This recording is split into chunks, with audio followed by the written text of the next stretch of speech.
Hello everybody, welcome back to another video, and today what I'm going to be teaching you is all about using classes in Unity. So let's get into it.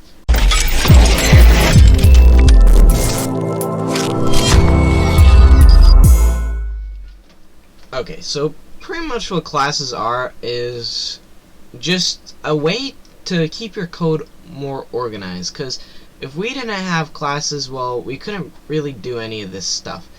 So up here, what we're doing is, you probably don't understand what public means yet, but we'll get into that probably in the next tutorial. But you can see class, tutorial, and then colon, monobehavior. So the monobehavior thing is just a Unity thing. It's not actually within like C#. And class tutorial, basically we're making a class called tutorial, which is the name of our C# file. And then there's these curly braces, which is everything inside of the class. So to show you how you can use classes is, let's actually make a new script. So let's create a new C# script, and let's just call it new class. And we can go into Visual Studio and open it up. And now we pretty much have just a whole new we have a whole new script now. And let's say that we want to access a variable in this script, but we're in this script. So let's say we have some logic going on here. We want to debug.log and name. We're just gonna debug.log our name. And let's say we have the variable name in here, and it equals just Quickster games. So what if we have the variable in here? And I actually changed my mind. We are going to be talking about public, what public means. So the word public in front of the class word basically means that this script is accessible from other scripts, meaning that it is public.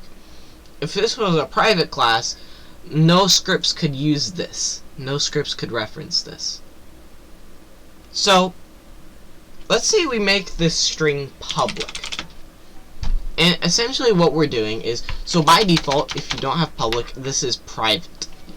So if we make a public, this means that it is accessible by other scripts. And you can see this if we save this and go into Unity. You can see it's exposed. You can see Quickster Games is literally within Unity. Now you have the option to make it so that this variable isn't shown in Unity, but this is very nice because you can edit your variables within Unity. Like we can call it my friend Milmanoa or Billsy time.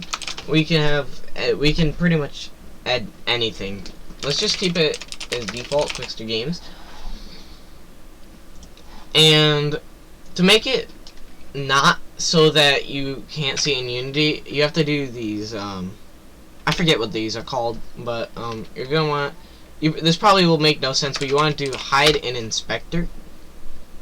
And basically, whichever variable is under it will be hidden in Unity. So you can see when we do that, even though the string's public, it still will not be shown in Unity.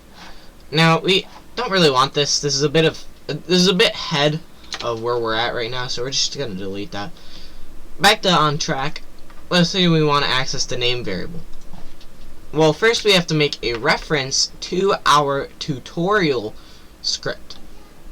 So one way we could do this is we could type in tutorial.name, but it doesn't work like that, because the only way you could do that is if it was static. So let's say we made this a static variable, which basically means it doesn't change, it is constantly static, then this would work. But we don't really want this to be static, right? So let's make this not static, and now it's dynamic, like you can do whatever you want with it. We don't really use static unless you know you're never going to change the variable. Okay, so let's say we want to reference this in the other class. We actually have to make a reference to this. So we have to type in so basically a variable type can be anything you want it to be as long as it's a class. So basically all variable types are just classes. So let's type in tutorial and let's call it our tutorial class. And you can see it's declared but never used. And now to reference that variable, we have to say our tutorial class dot name, and we get an error because we're getting an unassigned local variable. So to get rid of that error, what we have to do is we have to make it so that it knows what we're talking about, because you can make many different references to the tutorial class and it just simply wouldn't know what we're talking about. It's hard to explain, but you'll probably understand what I'm about to do. So what we're gonna do right here is we're actually gonna make this public. Oops, I did not mean to delete that. We're gonna make this public. So that gets rid of our error, and we shouldn't see anything happen. And this is because of two reasons. First of all, we didn't even make a game object for this script, so let's just call it new class object. And you can see our tutorial class, it's not assigned. So we're gonna get an error if we try to reference it.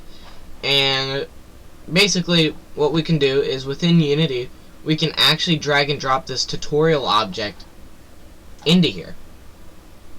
And now that we've done that, we now have a reference to that tutorial class. So what you should see is our name being printed out. So pretty much what we just did was we made a variable in this class and printed it in this class.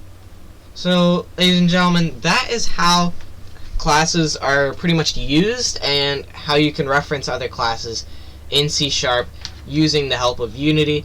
Now, there's a lot of other ways that you can reference other classes. Like, you can use a lot of different functions that Unity has to do it, but we'll get into that later. But yeah, thank you guys for watching, and I'll see you in the next video.